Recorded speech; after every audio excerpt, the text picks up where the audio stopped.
Hello, আসসালামু আলাইকুম। আমি ডক্টর আসিফ নওয়াজ। আমাকে অনেকে কোশ্চেন করেছেন যে অ্যাবাউট এফসিপিএস প্রোগ্রাম। সো এটা একটা universal FCPS preparation programme. So এখানে কারো কোনো টাকা দিতে হবে না, কিছু করতে হবে না। আমরা একসাথে স্টাডি করব, এটাই ইম্পর্টেন্ট। সো প্রথমত বিগত বছরের পরীক্ষাগুলো থেকে দেখা যাচ্ছে যে খুব বেশি বলা চলে প্রতি তিনটা part A, B and C, that means paper 1, paper B, paper 2, paper 3, 3 দিনই আপনার লাভবেরি থেকে অনেক বেশি কোয়েশ্চেন আসছে। সো আপনার এফসিপিএস প্রোগ্রামে আপনার লাভবেরি থেকে পড়তেই হবে। সো এখনকার দিনে আপনার সব ক্লিনিক্যাল বেসড কোয়েশ্চেন, আপনারা সবাই জানেন যে 50% এসবিএ, 50% এমসিকিউ। সো এখানে প্রিপারেশনটা নিতে হবে অত্যন্ত স্ট্রং এবং খুব নিখুঁতভাবে। সো দেখা যাচ্ছে যে আপনার বেলিজ অ্যান্ড লাভস থেকে অনেক বেশি কোশ্চেন দিচ্ছে যা ক্লিনিক্যাল বেস। সো আপনাকে আগে স্ট্রং হতে হবে লাভ বেলিতে। সো আমি প্রত্যেক সেশনে এরকম প্রত্যেকটা সেশনে আমি লাভ বেলি আলোচনা করবো, প্রত্যেকটা চ্যাপ্টার, এবং আমি সেখানে কিছু আউটলাইন দিব। এই আউটলাইন অনুযায়ী আপনারা প্রত্যেকটা চ্যাপ্টার দাগায় ফেলবেন। আশা করছি এর ভিতরেই সব কিছু থাকবে। বারবার ভিডিওগুলো দেখবেন অ্যান্ড অবশ্যই আমার চ্যানেলে সাবস্ক্রাইব অ্যান্ড লাইক তো অবশ্যই, যদি সাথে থাকেন তো ইনশাআল্লাহ ভালো কিছুই হবে। ঠিক আছে, দেন আজকে থেকে প্রথম class Bailey and Love's revision programme, যেটা এফসিপিএস ইউনিভার্সাল এফসিপিএস রেগুলেশন প্রোগ্রামের মধ্যে একটা অংশ। আমরা পরবর্তীতে লেঞ্জ, গ্যানন এবং রবিন্স তিনটা বই সমানতালে শেষ করার চেষ্টা করব। আগে আমরা প্রথমে প্রিন্সিপাল প্র্যাকটিস অফ সার্জারি, যেটার ম্যাক্সিমাম কোয়েশ্চেন লাভবেরি থেকে আসে, ইনক্লুডিং ইনফেকশাস ডিজিজ, মানে সার্জিক্যাল ইনফেকশন, এই জিনিসগুলো এখানে আসবে। সো আমরা অবশ্যই এদিকে মনোযোগ দেওয়ার চেষ্টা করব ইনশাআল্লাহ। তো চলুন আজকে প্রথম শুরু করা যাক। মেটাবলিক রেসপন্স টু ইনজুরি, এটা লাভবেরির প্রথম চ্যাপ্টার এবং এখান থেকে বিগত পরীক্ষাগুলোতে অবশ্যই 1 থেকে 2টা কোয়েশ্চেন থাকেই। থার্ড ডেতেও পেয়ে যেতে পারেন অথবা সেকেন্ড ডেতেও আপনারা পেয়ে যেতে পারেন। সো আজকে অনেক ঠান্ডা, তো আশা করা যাচ্ছে শুরু করা যাক। ওকে, সো এখানে দেখতে পাচ্ছেন metabolic response. Okay, response to injury. ঠিক আছে, এখানে একটা লাভবেরির ছবি দেওয়া আছে। এটা intro or promo video, that's why আমি এখানে একটা রাখার চেষ্টা করছি এই ছবিটা।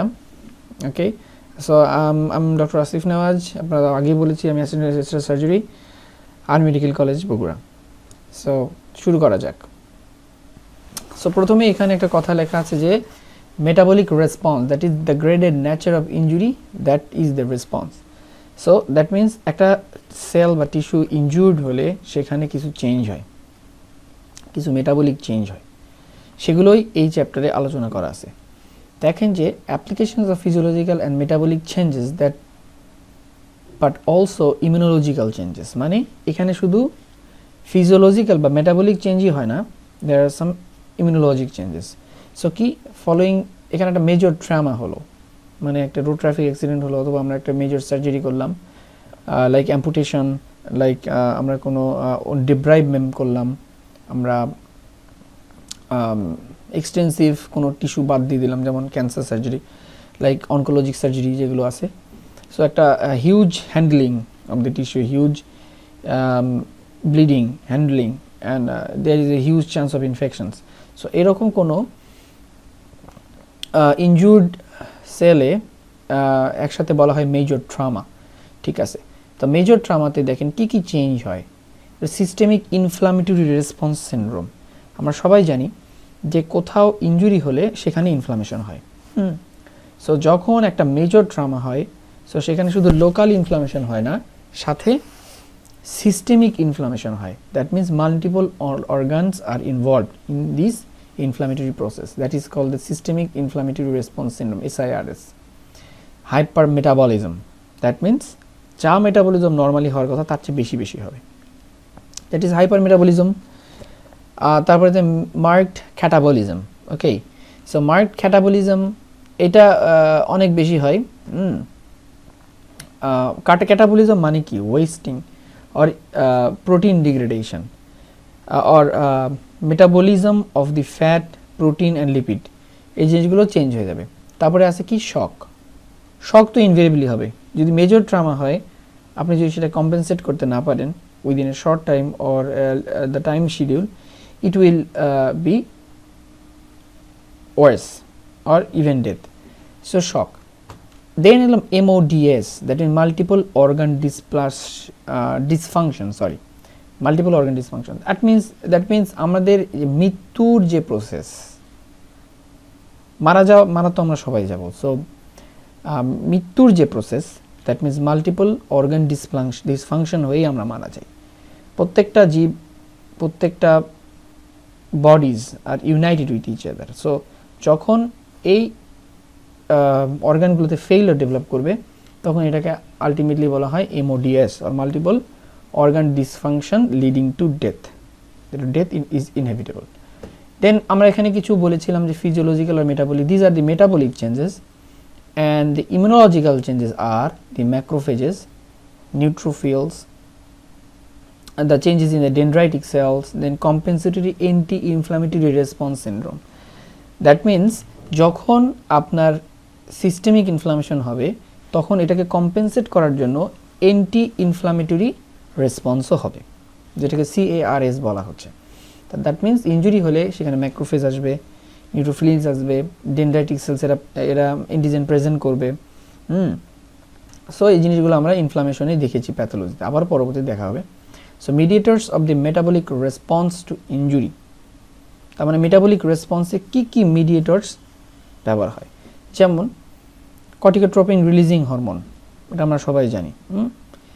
এই কর্টিকোট্রপস যেটা ACTH, অ্যাড্রেনোকর্টিকোট্রপিক হরমোনস, দ্যাট মিন্স এটা হলো মিনারেলোকর্টিকয়েড সিক্রেশন করে, যেমন কর্টিসল, গ্লুকোকর্টিকয়েড। সো এখানে দেখেন কর্টিসল লেভেলটা বেশি হয়ে যায়। আমরা জানি কর্টিসল বাড়ে কোথায়, স্ট্রেসফুল কন্ডিশনে। সার্জারি একটা স্ট্রেসফুল কন্ডিশন, স্টারভেশন একটা স্ট্রেসফুল কন্ডিশন। তো স্ট্রেসফুল কন্ডিশনে কর্টিসল বাড়ে। তারপর দেখেন sympathetic nervous system causes adrenaline তো মিনারেলোকর্টিকয়েড, সো সরি মিনারেল না, medullary hormone, that means adrenal gland stimulated হবে। তারপরে গ্লুকাগন হাইপারগ্লাইসেমিয়া করে, আর যখন আমরা স্টার্ভিং কন্ডিশনে থাকি তো ওই সময় গ্লুকাগন বাড়বে। Glucocorticoid, that means cortisol same, catecholamines, adrenaline, okay, prolactin, okay. So এই যে hormones, so sympathetic nervous system causes adrenaline, increase glucagon, increase glucocorticoid, catecholamines and prolactin. Stressful কন্ডিশনে যদি বলা হয় যে নিচের কোন হরমোনগুলো বৃদ্ধি পায় ইন কেস অফ ট্রমা, তখন আপনাকে বলতে হবে adrenaline, glucagon, glucocorticoid, catecholamines and prolactin, এগুলো বাড়ে।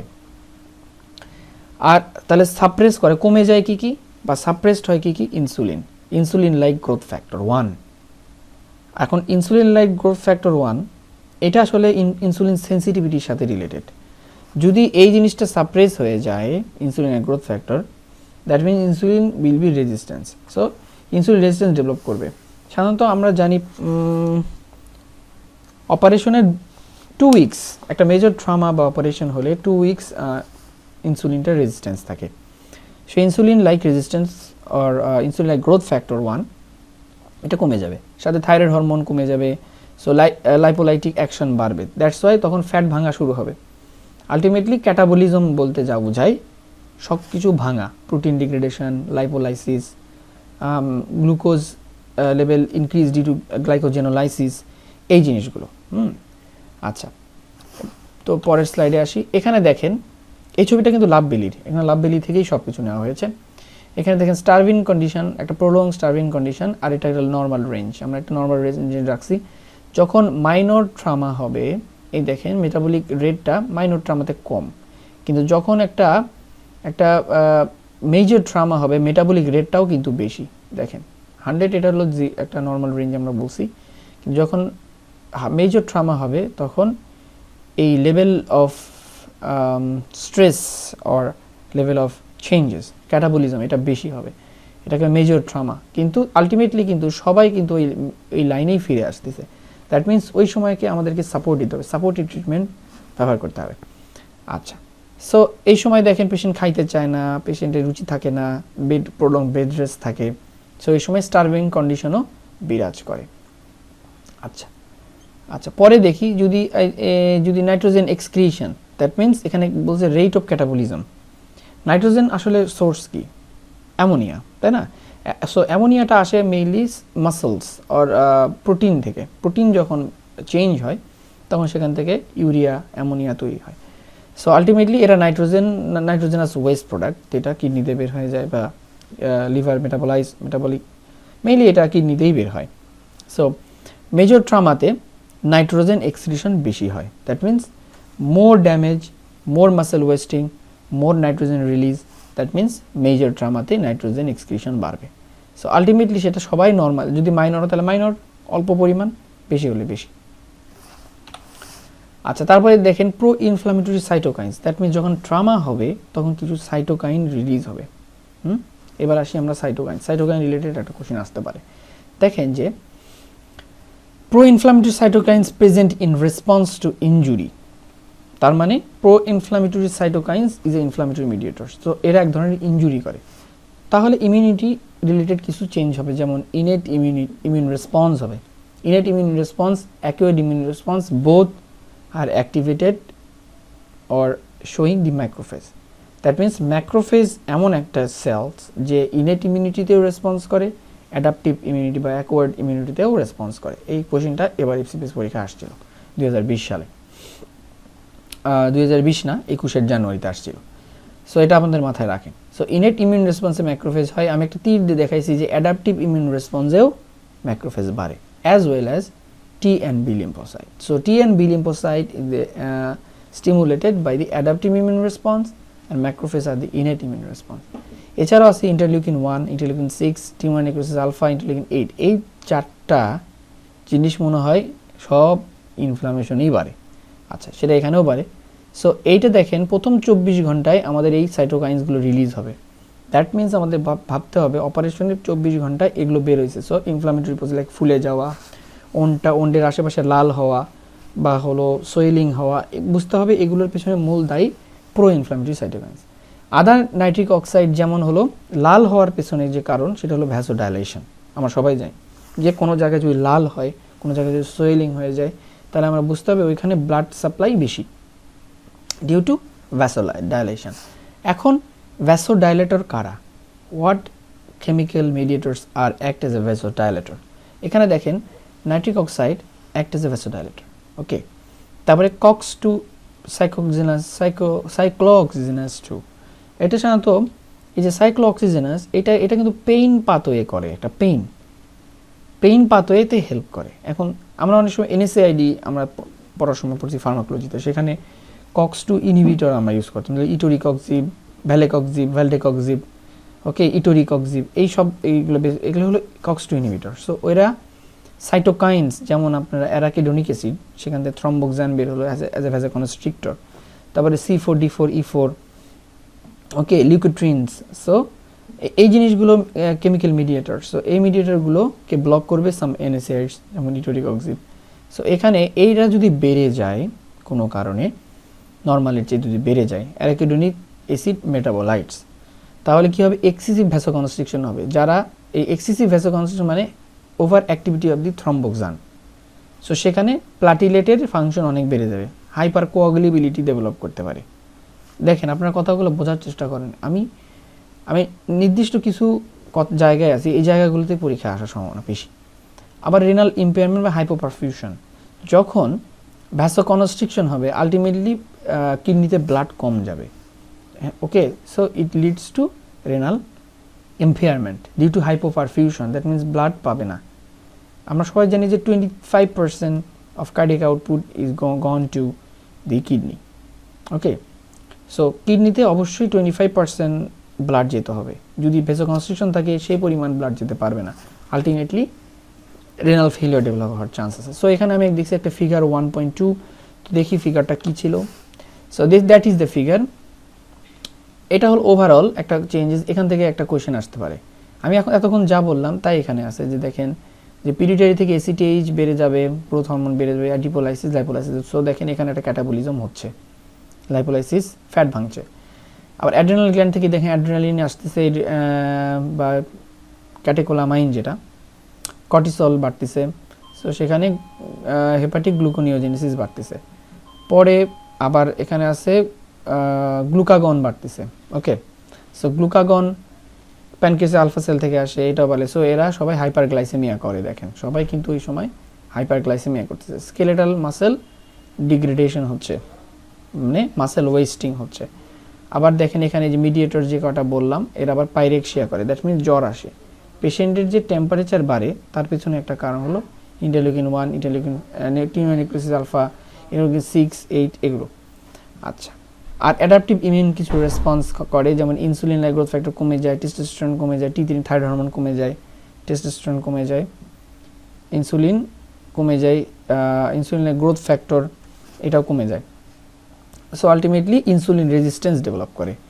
সো এটা এই ছবিটার দিকে নজর দিবেন, এটা আপনাদের বই আছে, এটা অবশ্যই দেখতে হবে, এইখান থেকে একটা কোশ্চেন আসার সম্ভাবনা আছে। সো এখানে কিছু হরমোনের নাম দেওয়া আছে, কিছু মিডিয়েটরসের নাম দেওয়া আছে, অ্যান্ড কিছু ফ্যাক্টরের নাম দেওয়া আছে। সো একটা ছবিতে অনেক তথ্য, এটা অবশ্যই মাথায় নিতে হবে। আচ্ছা, পরবর্তীতে দেখেন, যদি এবার আসি ফিজিওলজিক্যাল রেসপন্স। এতক্ষণ ছিল আমার মেটাবলিক কিছু চেঞ্জেস, এবার আসি ফিজিওলজিক্যাল রেসপন্সের ভিতরে সামারি আছে ফার্স্ট আপনার বইয়ে বেলিতে, যে ইমোবিলিটি, অ্যানোরেক্সিয়া অ্যান্ড ক্যাটাবলিজম, এই তিনটা ঘটনাই ঘটে। মানে আমার একটা পেট কাটা হলো, আমার অনেক বড় কাটা, সো আমার এখানে ব্যথা থাকবে, অনেক কিছু। সো আমি চেষ্টা করব বেডে শুয়ে থাকার, ওকে, কিন্তু it must not be allowed. এটা অ্যালাউ করা ঠিক না। 24 ঘন্টার পর প্রায় একটা পেশেন্টকে নড়াচড়া করানো হয়, ওঠানো হয়, তাকে বসানো হয়, কাশি দিতে বলা হয়, হাঁটা চলা করতে বলা হয়, হাত ধরে ধরে একা একা বাথরুমে যেতে বলা হয়। কেন? Because we want to make the patient mobile as early as possible. যত তাড়াতাড়ি সম্ভব আমরা পেশেন্টকে মোবাইল করব, কারণ we don't want a physiological response of injury like immobility. যদি আমরা ইমোবিলিটি হয় তো সেখানে কোয়াগুলেশন ডেভেলপ করতে পারে, সেখানে ডিভিটি, ডিপ ভেইন থ্রম্বোসিস ডেভেলপ করতে পারে, ইভেন কার্ডিয়াক অ্যারেস্ট হইতে পারে, থ্রম্বোসিস হইতে পারে, পেশেন্টের ইনসুলিন রেজিস্ট্যান্স প্রলং হয়ে যেতে পারে, ক্যাটাবলিজমের যে পিরিয়ডটা এটা অনেক প্রলং হয়ে যেতে পারে। সো আমরা এগুলো চাই না। আচ্ছা, অ্যানোরেক্সিয়া, ক্ষুধামন্দা, পেশেন্ট খাইতে চায় না, কারণ পেশেন্টের কোনো ক্ষুধাই নাই, সেখানে অনেক বেশি অ্যাড্রিনালিন উঠে চলে আসছে, গ্লুকাগন চলে আসছে, কর্টিসল লেভেল বেড়ে আছে। সো আলটিমেটলি ব্লাডে হাইপারগ্লাইসেমিয়া হলে পেশেন্ট খাবে না, অ্যানোরেক্সিয়া ডেভেলপ করবে। ওকে, সো ক্ষুধামন্দা, ক্ষুধা নেই। সো যত আমরা পেশেন্টকে নড়াবো, চড়াবো, তাকে অ্যাক্টিভিটিতে জড়াবো, তত তাড়াতাড়ি তার অ্যানোরেক্সিক কন্ডিশনটা চলে যাবে। সো সে খাওয়া শুরু করবে। So early diet, early mobilisation is necessary. Now the catabolism phase, এটা আমি আলোচনা করবো একটু পরে, পরবর্তী ফেজটাতে। Now the metabolic response to injury is divided into 2 parts. Now ebb phase and flow phase. এইবার পরীক্ষায় আসছিল এফসিপিএস পরীক্ষায়, যে এফ ফেজ নিচের কোনটি এফ ফেজের মধ্যে নয়। ওকে, সো ওখানে অনেকগুলো, এই যে এখানে কোশ্চেন সবগুলোই দেওয়া ছিল, ল্যাকটিক অ্যাসিডোসিস, কার্ডিয়াক আউটপুট, এগুলো দেওয়া ছিল, এক্সেপ্ট টিস্যু এডেমা, এই কোশ্চেনটা আসছিল। আচ্ছা, okay, so now ebb phase is characterised by hypovolaemia. Ebb ফেজের মধ্যে কি? এফ ফেজ আগে বলি, response to injury 24 to 48 hours. First 24 to 48 hours is called ebb phase. Ebb ফেজে শক হয়, শকের চান্স অনেক বেশি। সো যদি কোনো স্টেমে শকের কথা উল্লেখ থাকে তাহলে বুঝবেন দে আর ইন্ডিকেটিং দি এফ ফেজ, এব, EBB, এফ ফেজ। এটা একটা বিজ্ঞানী দিছে, টাচম্যান, ওনার নামটা আমি দেখাবো না। আর flow phase that means it is a prolong phase with catabolism and anabolism. So ebb phase, then flow phase is divided by catabolism and anabolism. Catabolism থাকবে 3 থেকে 10 দিন। Catabolism can be, it is not defined that catabolism 1 দিন বা 2 দিন থাকতে পারে, বা এটা অনেক বেশিও থাকতে পারে। ওকে, অনেক বেশি। সো আমরা চাই যে ক্যাটাবলিজম যত তাড়াতাড়ি কমে যাক। ওকে, সো আমরা কমে যাওয়ার পক্ষপাতী, যত বেশি তাড়াতাড়ি চলে যাবে, and it is helpful for us to judge what is going on next. আচ্ছা, তারপরে আসি prominent hormone regulating ebb phase. So এখন আমরা দেখি এফ ফেজের ভিতরে আসলে কোন কোন হরমোন থাকে। সো এখানে আপনারা দেখেন যে এফ ফেজের মধ্যে হাইপোভলিমিয়া, বেজাল বিএমআর যেটা কমে যাবে, কার্ডিয়াক আউটপুট কমে যাবে, দ্যাট মিনস কার্ডিয়াক আউটপুট কমে গেলেই there is chances of shock. Lactic acidosis, মানে ল্যাকটিক অ্যাসিডোসিস কোথায় হয়, যেখানে অ্যারোবিক রেসপিরেশনটা হচ্ছে না, that means TC cycle, Krebs cycle ভালো মতো কাজ করবে না, তখন অ্যানারোবিক যে condition without absence of oxygen, lactic acidosis হতে থাকে। It is a feature of shock. Okay, hypothermia, okay, peripheral coldness, আমরা শক দেখি বুঝি, হাত পা ঠান্ডা হয়ে আসে। সো হাইপোথার্মিয়া, কার্ডিয়াক আউটপুটটা কমে যাওয়া, বিএমআরটা কমে যাওয়া, that means body is not utilising the energy, that's why BMR is reduced. So এই জিনিসগুলো মাথার মধ্যে রাখেন, এগুলো মুখস্থ করতে হবে যে hypothermia, lactic acidosis, cardiac output, basal metabolic rate and hypovolaemia, এই জিনিসগুলো হলো এফ ফেজে কমে আসে, that means it is a sign of absolute shock. Okay, now then the prominent hormone regulating ebb phase, মানে এফ ফেজের ভিতরে কোন কোন হরমোন কাজ করে, যেমন catecholamines, cortisol, aldosterone. Okay, aldosterone is life saving hormone. Okay, sodium পটাশিয়ামকে maintain করে, মানে মেটাবলিক কন্ডিশনটাকে ধরে রাখার চেষ্টা করে। কর্টিসল, ক্যাটেকোলামিন, সো এগুলো সবাই বেড়ে যাবে। ওকে, আলটিমেটলি এটা স্ট্রেস কাভার দেওয়ার চেষ্টা করতেছে body. Okay, now the activation of renin angiotensin system. Renin angiotensin system কী হয়, যদি মেজর ব্লাড লস হয় আর মোর দেন 10% ব্লাড লস হয়, তাহলেই কিন্তু আপনার রেনিন অ্যাঞ্জিওটেনসিন সিস্টেম অ্যাক্টিভেট হয়ে যাবে। So it is the first system that will activate in case of হ্যামরেজ।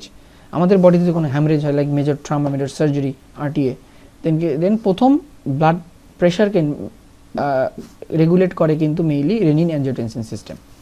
আচ্ছা, এটা আপনার মাথায় রাখেন, এটা ফিজিওলজির পড়া, আমি আগেই বললাম। এখানে ট্রিপল স্টার দেওয়া আছে, এটা মাথায় রাখেন যে the main physiological role of a phase is to conserve, that means maintain করার চেষ্টা করে both circulatory volume and energy. So আপনার যাতে এনার্জিটা নষ্ট না হয় বা ওয়েস্টেজ না হয় সেইটা, and your volume, that means blood pressure. So blood pressure and energy store for recovery and repair. দেখেন এখানে রিকভারি অ্যান্ড রিপেয়ারের চেষ্টা প্রথম 24 থেকে 48 ঘন্টায় শুরু হয়ে যায়। সো আপনি একটা জিনিসকে মানে সার্জারি করলেন এবং সেখানে রিপেয়ার করলেন, সো আপনার রিপেয়ার প্রসেস কিন্তু শুরু হয়ে গেল 24 থেকে 48 ঘন্টার মধ্যেই শুরু হয়ে যায়। সেটাই হলো ebb phase, the first primary phase that try to restore the circulatory volume and energy. Okay, আচ্ছা, to store the recovery and repair. So আপনাদের অবশ্যই বুঝতে হবে যে ebb phase is very essential for metabolic response to injury. Acha, now after the F phase, the evolves into the hypermetabolic flow phase, which correspond to SIRS. দেখেন আমি SIRS একটা apostrophe দিয়ে box করে দিচ্ছি, কেন? কারণ ফ্লো ফেজে systemic inflammatory response syndrome হয়, মাল্টিপল অর্গানে ইনফ্লামেশনের সাইন সিমটমস প্রকাশ পায়। কি কি হয় ফ্লো ফেজ? এই দেখেন, আগে এফ ফেজে ছিল আপনার এই কটা, এখন ফ্লো ফেজে এই জিনিসগুলো মনে রাখতে হবে। সো ফ্লো ফেজের মধ্যে মনে রাখার বিষয় হলো tissue oedema, capillary increase capillary leakage, increase basal metabolic rate, then increase cardiac output, increase body temperature, that means জ্বর আসবে। কেন জ্বর আসবে? ওই যে ওই ইন্টারলিউকিন 6, টিমানিক্লিস আলফা 8 এগুলো বের হয়ে গেছে। So body temperature become high. Leucocytosis, কারণ ওই যে আমরা পড়ছি যে ইনেট ইমিউনিটি, ইমিউনোলজিক্যাল কিছু রেসপন্স হয়, সেখানে নিউট্রোফিল বাড়ে, তারপরে ম্যাক্রোফেজ বাড়ে। সো আলটিমেটলি লিউকোসাইটোসিস ডেভেলপ করবে। অক্সিজেন কনজাম্পশন বাড়বে, কারণ body is trying to healing. Okay, কারণ মেটাবলিজম রেট এখানে বেড়ে যাবে। এফ ফেজে বিএমআর কমবে, বাট ফ্লো ফেজে বিএমআর বাড়বে। এখানে মেটাবলিজম বেশি হবে, হাইপার মেটাবলিজম, এই শব্দটা আমরা ব্যবহার করছি।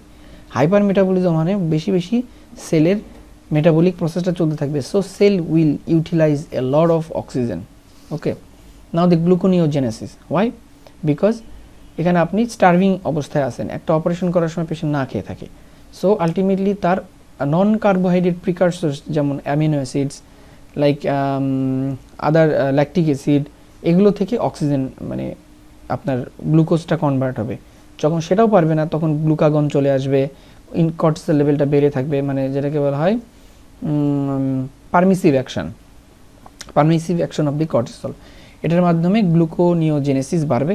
সো আলটিমেটলি তার হাইপারগ্লাইসেমিয়া কন্ডিশন, মানে ব্রেনকে সাপোর্ট দেওয়ার জন্য নন কার্বোহাইড্রেট প্রিকারসর্সগুলো ভাঙা শুরু করবে, যেমন আপনার অ্যামাইনো অ্যাসিড মেইনলি হেপাটিক গ্লুকোনিওজেনেসিসের মাধ্যমে ব্লাডে আসে। আচ্ছা, ফ্লো ফেজ এবার আমরা বলছিলাম যে it is divided into catabolic phase and anabolic phase. Anabolic phase সাধারণত 3 থেকে 10 দিন 12 দিন ইভেন 1.5 মাস পর্যন্ত থাকতে পারে। সাধারণত আমরা বলি যে আপনি 1.5 মাস পর আসেন, অপারেশন পর ডিসচার্জের সময় পরে আমরা 1.5 মাস পর আসেন, মানে কি 1.5 মাস পর মানে তার অ্যানাবলিক ফেজটা পার হয়ে সে আসবে। দ্যাট মিনস তার কোনো সাইন সিমটম থাকবে না, তার ওনটা গুড হিল হয়ে যাবে। সো এই অবস্থায় উনি আসবে, তার আমরা ওটা খুলে দিব, স্টিচ অফ করব বা তাকে আবার একটা গুড ম্যানেজমেন্ট বা রেস্ট বা মোবিলিটি দিব একটা নির্দিষ্ট সময়ের জন্য। আচ্ছা, ক্যাটাবলিক ফেজের মধ্যে আমরা ছিল ক্যাটেগোলামিন বাড়বে, কর্টিসল ওই একই জিনিসই। আবার এখানে আবার এর মধ্যে দেখেন এই যে কেন এগুলো হয় তার ব্যাখ্যাটা এখানে দিছি আমি। ক্যাটেগোলামিন বাড়বে, কর্টিসল বাড়বে, ইনসুলিন প্রোডাকশন বাড়বে, গ্লুকাগন বাড়বে, urinary nitrogen excretion, that means muscle যত বেশি ওয়েস্টিং হবে তত বেশি অ্যামোনিয়া তৈরি হবে, ইউরিয়া থেকে ammonia tends to produce more nitrogenous waste. আচ্ছা, ওয়েট লস হবে, that means catabolism, that means so that the skeletal muscle will degraded causes weight loss. Sorry, এখানে দেখেন এটাও আপনার লাভ বেলির ছবি। এই যে দেখেন এফ ফেজে বলছে আওয়ার্স, 24 থেকে 48 ঘন্টা ইনজুরি হওয়ার পরে এফ ফেজ শুরু হয়ে যায়, এটা শক। তারপরে ফ্লো ফেজে ডেইজ, ওকে, অনেক দিন হতে পারে। এখানে কিন্তু নির্দিষ্ট কোনো টাইম দেয়নি, আপনার ফ্লো ফেজের কোনো টাইম পাবেন না। পড়াশোনা করেন, রিডিং পড়ার সময় আপনি দেখবেন যে এই জায়গায় কেয়ার নেবেন যে ক্যাটাবলিজম অনেক হইতে পারে, আবার খুব অল্প সময় ভালো হয়ে যেতে পারে। It depends on patient's immunity, it depends on patient's collagen synthesis or collagen repairing process. এক এক মানুষের এক এক ধরনের কোলাজেন রিপেয়ারিং প্রসেস। সো এটা কেমন তার উপর নির্ভর করতেছে যে ওনার ক্যাটাবলিক ফেজটা কতদিন হবে, that means the flow phase. আর recovery phase, that means anabolic phase, এটা আপনি পাবেন লাভ বেলিতে 3 to 10 ডেজ, এরকম আছে 3 to 10 ডেজ। আচ্ছা, এবার আসি the catabolic phase, it is a prolonged and what happens if the catabolic phase prolong. যদি ক্যাটাবলিক ফেজটা অনেক বেশি প্রলং হয় তাহলে কি ঘটনা ঘটতে পারে? যেমন আপনার এখানে neuroendocrine system, metabolic stress response এগুলো বেড়ে যাবে। নিউরোএন্ডোক্রাইন মানে আপনার নার্ভাস সিস্টেম রিলেটেড, আপনার টেনশন থাকবে অলওয়েজ, সিম্প্যাথেটিক অ্যাক্টিভেশন হয়ে থাকবে। সো আপনার হলো এন্ডোক্রাইন, দ্যাট মিনস আপনার কর্টিসল বেশি, অ্যাড্রেনালিন বেশি বা আদার্স, এগুলো সব কিছু বেশি বেশি হয়ে আছে। অ্যান্ড মেটাবলিক স্ট্রেস মানে আপনার ইন্টারলিউকিন বেশি, তারপরে আপনার হাইপার মেটাবলিক কন্ডিশন হয়ে আছে, লাইপোলাইসিস হইতেছে অনেক দিন হলো, তারপর প্রোটিন ডিগ্রেডেশন হচ্ছে, মাসেল ওয়েস্টিং হতে যাচ্ছে, নাইট্রোজেন ওয়েস্ট প্রোডাক্ট বেড়ে যাচ্ছে। সো এটা মেটাবলিক স্ট্রেস তৈরি করবে। সো আলটিমেটলি পোস্টপোন অ্যানাবলিজম ফেজটা আসতেছেই না। আপনার ক্যাটাবলিক ফেজ এত বেশি হয়ে গেছে অ্যানাবলিক ফেজই হবে না, তখন একটা পেশেন্ট শুকায় যায়, তার ডায়াবেটিস ডেভেলপ করে, তার ইনফেকশন ভালো হয় না, তার ওরাল আলসার, বিভিন্ন জায়গায় আলসার ডেভেলপ করে, সোর থ্রোট, বেড সোর, এই জিনিসগুলো আসা শুরু করে। Optimise host defence, that means তার আলটিমেটলি ইমিউন রেসপন্সটা ডিলেড হয়ে যাবে। So ultimately say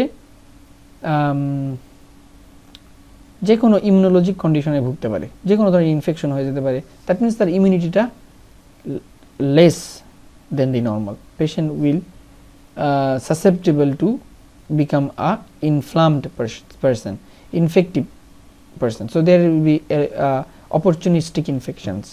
Okay, he or she will affected with opportunistic infection.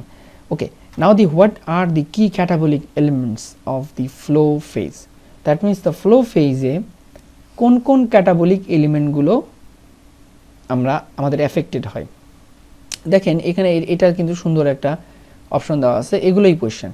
Peripheral tissue and central tissue. So flow ফেজে দুই জায়গায় সমস্যা হয়, একটা হলো পেরিফেরাল টিস্যুতে সমস্যা হয়, আর একটা আছে সেন্ট্রাল টিস্যু। পেরিফেরাল টিস্যুর মধ্যে muscle, adipose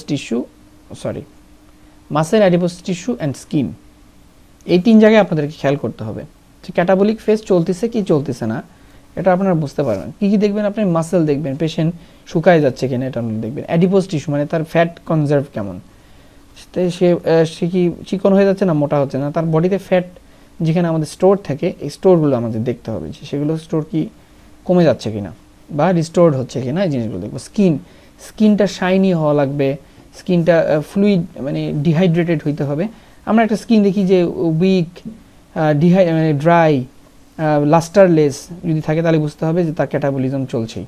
okay, patient is not managed according to the plan or it is not the ideal. So আমাদের এগুলো হতে দেওয়া যাবে না। তো সেন্ট্রাল টিস্যুর ভিতরে কী হবে যেগুলো আমরা দেখতে পাবো না বাইরে থেকে, তার ভিতরে হবে লিভার, ইমিউন সিস্টেম ও ওন্ড। ওন্ড মানে ওন্ড আমরা দেখতে পাবো যেখানে কাটা জায়গা ওটা ভালো করে হিল হচ্ছে না, দেখা গেল ওন্ড ডেইসেন্স হয়ে গেল, ওন্ড ইনফেকশন হইল। ওকে, দ্যাট মিনস তার ক্যাটাবলিক ফেজ চলছে। এবং তার মানে কি, তার হাইপারগ্লাইসেমিয়া কন্ডিশন হচ্ছে, সেখানে ব্যাকটেরিয়া ইনোকুলেশন হচ্ছে, আলটিমেটলি ওন্ড ডেইসেন্স হয়ে যাবে, ওন্ড ইনফেকশন ডেভেলপ করবে। সো আমরা ওন্ডটা দেখে বুঝতে পারবো। ইমিউন সিস্টেম মানে কি, তার ইমিউনিটিটা কমে যাচ্ছে। তারপরে লিভার, সেন্ট্রাল সিস্টেমের লিভার আমরা মেটাবলিজমটা ভালো হবে না, আলটিমেটলি তার লিভার ফাংশনটি দেখতে হবে, তার বিলিরুবিন বেশি হয়ে যেতে পারে, আদার্স হাইপারগ্লাইসেমিয়া ডেভেলপ করতে পারে। So hyper metabolism leading to 15 to 25% there is a disseminations of central control of metabolic rate and peripheral utilization of energy. So hypermetabolism এ কি হবে, ডিসেমিনেশন দেখা দিবে, বডি এনার্জি ব্যবহারের যে প্রসেসটা এটা ইউনিফর্ম হবে না, সেন্ট্রালের সাথে কোনো কন্ট্রোল থাকবে না ultimately, and peripheral utilisation of energy এটা কমে যাবে অথবা অনেক বেশি হয়ে যেতে পারে, আলটিমেটলি পেশেন্ট শুকায় যাবে। সো এটা মাথায় রাখতে হবে। আচ্ছা, তাহলে এই ছবিটাও আছে, এটাও লাভবেরির ছবি। এখানে ওই একই কথাই লেখা আছে যে যখন গ্লুকোজ লেভেল কমে যায় তখন আলটিমেটলি স্কেলেটাল মাসেল ব্রেকডাউন হবে, অ্যান্ড সেখানকার স্কেলেটাল মাসেল এন্ড প্রোডাক্ট হলো প্রোটিনের and product amino acid. So এই অ্যামাইনো অ্যাসিডগুলো ব্যবহার হবে ফর মেটাবলিজম, যেটাকে হেপাটিক গ্লুকোনিওজেনেসিস বলা হয়, সেটাতে বাড়বে। আচ্ছা, the alteration of the skeletal muscle protein metabolism.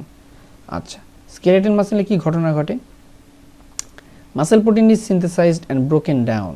হ্যাঁ, ওই একই কথাই লেখা আছে। সো আলটিমেটলি পুরো ঘটনাতে এই কথাগুলোই বর্ণনা করা আছে যে আলটিমেটলি কি ঘটে। সো এখানে during catabolic phase skeletal muscle protein synthesis is depressed and increase again during rest and feeding. That means রেস্টিংও একটা ইম্পর্টেন্ট, আমরা আর্লি মোবিলাইজ করবো, পেশেন্টকে রেস্টও দিতে হবে যাতে করে ক্যাটাবলিক ফেজটা ছোট হয়। কিন্তু এখানে একটা এমসিকিউ আছে, এমসিকিউটা হলো কার্ডিয়াক মাসেলের কোনো চেঞ্জই হয় না, that means it composed within the skeletal muscle, not the cardiac muscle or spare the cardiac muscle. Cardiac মাসেলে কোনো চেঞ্জ আসবে না। আচ্ছা, so in total urine nitrogen losses can reach 14 to 20 gram per day. আচ্ছা, এটা MCQ, এটা আপনারা দাগায় পড়তে পারেন যে in total urinary nitrogen loss হবে 14 থেকে 20 gram per day. So amount is about 500 gram per skeletal muscle. So এখানে বলছে যে কত ইউরিনারি নাইট্রোজেন লস হবে কত স্কেলেটাল মাসেল থেকে। সো যদি per daily 500 gram skeletal muscle loss হয় তাহলে সেক্ষেত্রে 14 থেকে 20 গ্রাম ইউরিনারি নাইট্রোজেন লস হবে, bit more than the normal. আচ্ছা, here the skeletal muscle breakdown is done by the ATP dependent ubiquitin proteasome pathway. এটা একটা এমসিকিউ যে স্কেলেটাল মাসেল যে ব্রেকডাউন হচ্ছে নর্মালি তো হয় না, কিন্তু যদি রেসপন্স টু ইনজুরি হয় সেক্ষেত্রে কোন পাথওয়েতে হলো ব্রেকডাউন হবে, সেটা হলো ATP dependent ubiquitin proteasome pathway. এই কথাটা উল্লেখ আছে, ব্র্যাকেট দিয়ে লেখা আছে ইটালিক ফর্মে। So it must be remembered. Then although the lysosomal cathepsin and the calcium and the calpain pathway, এটা একটা ছবির মধ্যে ছিল, যে যদি মনে থাকে ভালো, না মনে থাকলে খুব সমস্যা নেই। So at least this condition is not improved, then hypostatic pneumonia and death due to prolonged muscle wasting. হ্যাঁ, যদি আপনার এই ক্যাটাবলিক ফেজ চেঞ্জ না হয়, আপনি তো জানলেন যে কীভাবে হলো, কিন্তু যদি চেঞ্জ না হয় তাহলে আলটিমেট ফেট কী হবে, হাইপোস্ট্যাটিক নিউমোনিয়া। এই শব্দটা নতুন, দ্যাট হাইপোস্ট্যাটিক নিউমোনিয়া হয় and ultimately death due to prolong muscle wasting. So অনেক বেশি মাসেল ওয়েস্টিং হয়ে যাচ্ছে, সো সেখানে হাইপোস্ট্যাটিক নিউমোনিয়া ডেভেলপ করবে, a patient will die inevitably. আচ্ছা, তারপরে সে alteration of the hepatic protein metabolism, acute phase protein response. হ্যাঁ, এখন হেপাটিক প্রোটিন মেটাবলিজম হইলে সেখানে কি বাড়ে? Acute phase protein. সাধারণত ইনফ্লামেশনেও এটা বাড়ে। তাহলে ডেইলি প্রোটিন টার্নওভার সাধারণত আমাদের 50%-এর বেশি হয় from the skeletal muscle. So এটা তার চেয়েও অনেক বেশি হবে। এটা দেখা যাচ্ছে যে 500 গ্রাম, তার মানে অনেক বেশি। সো ইট ইজ মোর দেন 50%। আর এই কেমিক্যাল মিডিয়েটরসগুলো তো বের হবেই। এটা ছবি একটু আগে দেখানো হয়েছে যে interleukin 1, 6, 8, T1, incretin alpha all are the released during the sepsis, cancer, trauma, surgery and autoimmune condition.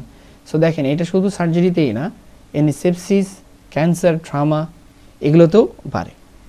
So ultimately এই ঘটনাগুলো ঘটে। And positive acute phase protein আর দি ডাবল এজ সর্ট, এই শব্দটা উল্লেখ আছে যে পজিটিভ অ্যাকিউট ফেজ প্রোটিন মানে অ্যাকিউট ফেজ প্রোটিন যদি বেড়ে যায়, এটা দুই ঘটনা ঘটতে পারে, ভালো হইতে পারে, খারাপও হইতে পারে। এই যে যদি এরকম হয় তাহলে ভালো হবে কি, fibrinogen and C reactive protein এগুলো তৈরি হবে। It helps in recovery and repair both. তার মানে এইটা ধরো আপনার হলো fibrinogen and C reactive protein এরা তৈরি করতেছে, আলটিমেটলি হিলিংয়ে হেল্প করবে অ্যান্ড রিকভারি করবে। আবার পজিটিভ অ্যাকিউট ফেজ প্রোটিন মানে হলো ইনফ্লামেটরি কন্ডিশন, দুটাই হইতে পারে।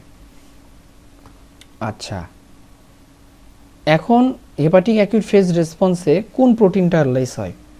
স্পেশালি বলা হয়েছে যে albumin will be less in the plasma protein albumin, এটা কমে যাবে in case of acute phase response. যেটা হেপাটিক যখন একটা অ্যাকিউট ফেজ প্রোটিন বেড়ে যাবে, আলটিমেটলি ওখানে প্রোটিনটা লস হবে albumin, albumin only. And insulin resistance 2 weeks অপারেশনের পর 2 উইকস ইনসুলিন রেজিস্ট্যান্স থাকে। So insulin production is increase due to gluconeogenesis. So ultimately patient ব্যবহার করতেছে amino acid as a carbohydrate source. So এটাকে গ্লুকোনিওজেনেসিস বলা হয়। তো এখানে হাইপারগ্লাইসেমিয়া ডেভেলপ করবে, আর হাইপারগ্লাইসেমিয়া ডেভেলপ করলে সেখানে other stressful condition may provoke glucagon, cortisol and others. So they are all make the condition hyperglycemic. So to maintain that, insulin secretion is compensatorily increased. So ultimately তার insulin resistance, it is called insulin resistance. অনেক বেশি insulin দরকার হচ্ছে, তারপরেও glucose level তেমন কমছে না। এটা 2 সপ্তাহ পর্যন্ত থাকতে পারে until catabolism is present. Okay, now the normal body composition, এটা একটা দেওয়া আছে যে আমাদের বডি 70 কেজি একটা পেশেন্টের কেমন বডি কম্পোজিশন হয়, এটা আমি লিখছি এমনি, কিন্তু এটা না পারলেও সমস্যা নেই, কিন্তু কেমন কিছু আসবে না। So changes in the body composition following major surgery. তো কী কী হয় আলটিমেটলি আমরা কী দেখলাম যে ক্যাটাবলিজম, মাসেল ফ্যাট এগুলো ডিগ্রেডেশন হয়, বডি ওয়েট কমে যায়। Okay, and expansion of extracellular fluid, that means এখানে প্যারাডক্সিক্যালি একটা শব্দ ইউজ করছে, মাসেল ওয়েস্টিং হচ্ছে বাট বডি ওয়েট কেন বেশি? তাহলে কোয়েশ্চেন এখানে মাসেল ব্যাকডাউন হচ্ছে কিন্তু সেখানে প্রোটিন জমছে, ফ্লুইড জমছে, expansion of extracellular fluid due to inflammation. Inflammation হলে টিস্যু এডেমা হয়, সেখানে এক্সট্রা ফ্লুইড জমা হচ্ছে, আলটিমেটলি পেশেন্ট ফুলে যাচ্ছে। সো বডি ওয়েট বাড়তেছে, কিন্তু paradoxically it is paradoxical because it should be less body weight, but here due to expansion of extracellular fluid space it becomes enlarged, so body weight becomes enlarged. আচ্ছা, নাও so আমরা তাহলে আমাদের কি করণীয়, মানে আমরা এখন কি করতে পারি এক্ষেত্রে? সো আমরা কিছু জিনিস অ্যাভয়েড করতে পারি, avoidable factor that compound the response to injury. এই ইনজুরির সময়ে আমাদের যেগুলো করণীয়, যা আমরা অ্যাভয়েড করতে পারবো, সেগুলোর ভিতরে আছে কন্টিনিউইং হ্যামারেজ। এখন আর কন্টিনিউইং হ্যামারেজ খুব একটা হয় না, এখন খুব ভালো ডায়াথার্মি সিস্টেম, খুব ভালো কোয়াগুলেটিভ সিস্টেম আছে, দ্যাটস ওয়াই কন্টিনিউইং হ্যামারেজ এটা অ্যাভয়েড করা যায়। হাইপোথার্মিয়া, পেশেন্টকে ওয়ার্ম রাখার চেষ্টা করি, হ্যাঁ, হাইপোথার্মিয়া অবশ্যই প্রিভেন্টেবল। তারপর টিস্যু এডেমা এখন অনেক কম হয়, এখন মিনিমাল ট্রমা হয়, এখনও কিছু মেডিকেশন ইউজ করা হয় to oppose the anasarca or edema আমরা হইতে দিই না, আমরা প্রপার অ্যান্টিবায়োটিক ব্যবহার করি, পেশেন্টের ডিপেন্ডেন্ট স্পেসে ফ্লুইড জমতে দেয় না, ড্রেন দেওয়া থাকে, পেশেন্টকে মোবাইল করা হয়। সো এই জিনিসগুলো এই জিনিসগুলো ইউজ করা হয়। আচ্ছা, তাহলে টিস্যু আন্ডার পারফিউশন। আচ্ছা, টিস্যুকে ভালো ডিহাইড্রেশন ফ্লুইড ম্যানেজমেন্ট করা হয়। সো এখানে খুব ভালো টিস্যু ম্যানেজমেন্ট করা হয়। যেমন স্টারভেশন, আমরা পেশেন্টকে আগে আগে খাবার দিই, সো স্টারভেশন কন্ডিশন এখানে খুব একটা থাকে না। আর্লি 24 থেকে 48 ঘন্টার মধ্যেই স্টারভেশনটা ক্লিয়ার করা হয়, পেশেন্টকে না খেয়ে রাখা হয় না, যাতে করে তার গ্লুকোনিওজেনিক ফেজটা কম থাকে। অ্যান্ড ইমোবিলিটি, আমরা মোবাইল করার চেষ্টা করি, এখন 24 ঘন্টার পরে পেশেন্টকে দাঁড় করায় বসায় মোবাইল করা হয়। সো এর ইমোবিলিটি, সো এই জিনিসগুলো অ্যাভয়েড করা যায়, এগুলো ফিজিশিয়ান হিসেবে আমরা চেষ্টা করি। হেমোরেজ কম করা, মিনিমাম ইনজুরি করা, হাইপোথার্মিয়াটা প্রিভেন্ট করা, টিস্যু ইডেমা হইতে না দেওয়া, tissue under perfusion, starvation, immobility. আচ্ছা, এই যে এটা হলো সামগ্রিক একটা ছবি। যে স্টারভেশন হইলে আলটিমেটলি ক্যাটাবলিজম হবে, অ্যানাবলিজম হবে না, এটাই স্বাভাবিক। আচ্ছা, তাহলে কি কি ঘটনা ঘটছে এই সময়? ইমোবিলাইজেশন যদি আমরা করি, পেশেন্টকে না খাইয়ে রাখি, প্রলং বেড রেস্ট দিই, তাহলে ক্যাটাবলিজম বেশি হবে। আলটিমেটলি তার মাসেল ওয়েস্টিং বেশি, ক্যাটাবলিজম বেশি, সবই বেশি। আবার কি এখানে আবার তাহলে এই সময়ের মধ্যে কি ওন্ড হাইপোথার্মিয়া, হাইপোটেনশন, পেইন, আমরা পেশেন্টের কার্ডিয়াক আউটপুট এটা মেনটেন করার চেষ্টা করি, দরকারে ডোপামিন দেই, দরকারে অনেক কিছুই করি, ফ্লুইড মেনটেন করি, ডিহাইড্রেশন ম্যানেজমেন্ট করি, যাতে করে কোনোভাবে হাইপোটেনশন না থাকে। পেইন ম্যানেজমেন্ট, এখন ওন্ড হাইপোথার্মিয়া, পেইন, এখন পেশেন্টকে আপনার পেইন দিই না, এখন খুব ভালো অ্যানালজেসিক্স, সেন্ট্রালি অ্যাক্টিং অ্যানালজেসিক্স ব্যবহার করা যায়, এনএসএআইডি অ্যাভয়েড করা যায় অনেকটা। সো আমরা মরফিন, পিথিডিনের মতো ড্রাগ ব্যবহার করি, so pain will be less. Pain is a stressful condition, যদি পেইন বেশি হয় patient will be stressed and there will be more enzymatic or metabolic response, so এটা আমরা অ্যাভয়েড করি। সো দেখেন এখানে অ্যাড্রেনোসিম্প্যাথেটিক অ্যাক্টিভেশন, সো এখানে আমরা বলছিলাম নিউরো এন্ডোক্রাইন স্টিমুলেশনগুলো বেশি থাকবে। সো এখানে নিউরোর মধ্যে আছে অ্যাড্রেনোসিম্প্যাথেটিক activation and the cytokine cascade. Okay, that means a lot of cytokines, interleukin 1, 6, 8, tumor necrosis alpha. আমি একই কথাগুলো বারবার বলতেছি কারণ এটা মনে রাখতে হবে, এগুলো কঠিন, বাট ইউ মাস্ট রিমেম্বার। সেখানে তাহলে এই দুইটা ঘটনা, cytokines and sympathetic activity leads to pyrexia, acute phase response, insulin resistance, muscle protein degradation, that means skeletal muscle damage, ultimately catabolism. Okay, আর অ্যানাবলিজমটা আসবে না। অ্যানাবলিজম হওয়া মানে তো ভালো, পেশেন্ট রিকভারি, সো আমরা ক্যাটাবলিজম হইতে দিব না বা শর্ট করার চেষ্টা করব। সো এখানে আলটিমেটলি এই কথাগুলোই লেখা আছে, কেন ইডেমা হয়, কেন আপনার cytokine capillary leak, that means paradoxical weight gain due to the increase extravasation of the fluid. কেন? কারণ সেখানে cytokines, prostaglandin, bradykinin, nitric oxide due to vasodilation, আপনার ব্র্যাডিকাইনিন, প্রোস্টাগ্ল্যান্ডিন, সাইটোকাইনস এগুলো রিলিজ হয় বিধায় ইনফ্লামেটরি এক্সুডেটস হিসেবে ইনফ্লামেটরি ফ্লুইডসগুলো জমা হয়। So that causes increase capillary leakage. তাই দেন স্টারভেশনে কি হয়? During starvation glucose reserve comes by gluconeogenesis, that is hepatic gluconeogenesis. তখন সেখানে আমরা একটা এই লিভার ইউজ করে কার্বোহাইড্রেটের জায়গায় amino acid, glycerol, lactate, that means lactic acid. So lactic acid থেকে ল্যাকটেট, প্রোটিন থেকে amino acid and glycerol, that means এটা হলো গ্লুকোজ রিজার্ভ থেকে ব্যবহার করে হয় গ্লাইকোজেনোলাইসিস, যেটা করে আলটিমেটলি গ্লুকোজ রিজার্ভ বাড়ে। সো স্টারভেশনে অবশ্যই এই জিনিসগুলো বাড়ে। So ultimately that will lead to insulin resistance. So here the message, already লেকচারের শেষ পর্যায়ে, 2 hours before anesthetic period carbohydrate drinks is given to reduce the insulin resistance। তার মানে কি, পেশেন্ট যাতে স্টারভেশন কন্ডিশনে না থাকে ওই জন্য 2 ঘন্টা আগেই কার্বোহাইড্রেট ড্রিঙ্ক দেওয়া হয়। তবে আমাদের দেশে এগুলো প্র্যাকটিস করে না, ব্রিটেনে এগুলো প্র্যাকটিস করে 2 ঘন্টা আগে ফ্লুইড হিসেবে আমরা কিছু কার্বোহাইড্রেট ড্রিঙ্ক দিতে পারি। তাহলে কি হবে, ওই যে গ্লুকোজটা পেশেন্ট আগে খাইলো ওগুলোই পরবর্তীতে এনার্জি রিজার্ভ হিসেবে কাজ করবে। So amino acid and glycerol and lactate will be preserved, এগুলো ব্যবহার করবে না। ওকে, আচ্ছা,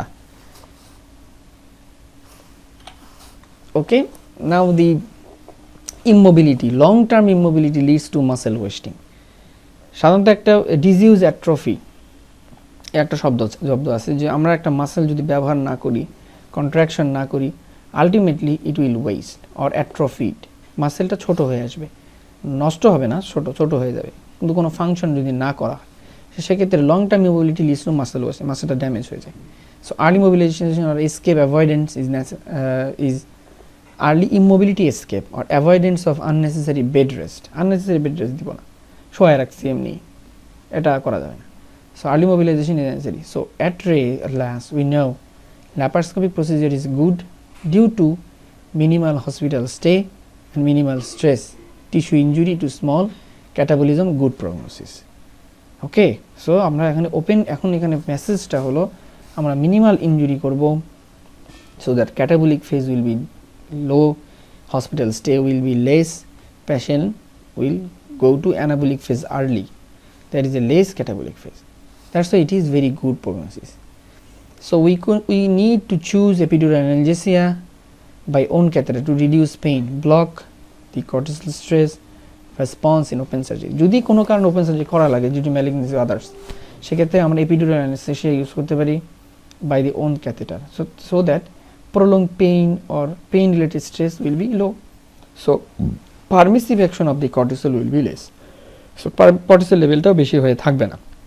So ultimately it will help help to reduce insulin resistance. So but the epidural anesthesia is not recommended for laparoscopic procedure. Laparoscopic procedure epidural দেওয়ার দরকার নেই, কেন? কারণ পেইন তো অনেক কম হবে, অল্প 24 ঘন্টা 48 ঘন্টার analgesia is enough for pain management. But in case of open surgery or great wound, a huge handling, that will causes more pain. So সেক্ষেত্রে অনেক দিনের জন্যই পেইন ম্যানেজমেন্টটা জরুরি, সেখানে epidural anesthesia is more good because it can be maintained by mechanically maintained. So এটার ভিতরে এটা easily oppose করা যায়, ইজিলি অফ করা যায়, বাড়ানো যায়, কে patient is very much benefited. ঠিক আছে, সো এটাই ছিল আজকের পড়াশোনার অংশ। Thank you very much for watching and you must subscribe my channel and like the video. Also if you have any question, write down below in the comment section. Thank you very much. So এর পরবর্তীতে আবার আমরা আসবো শক এবং blood ট্রান্সফিউশনের topic নিয়ে। So কোথাও যাবেন না, সাথে থাকবেন। ধন্যবাদ।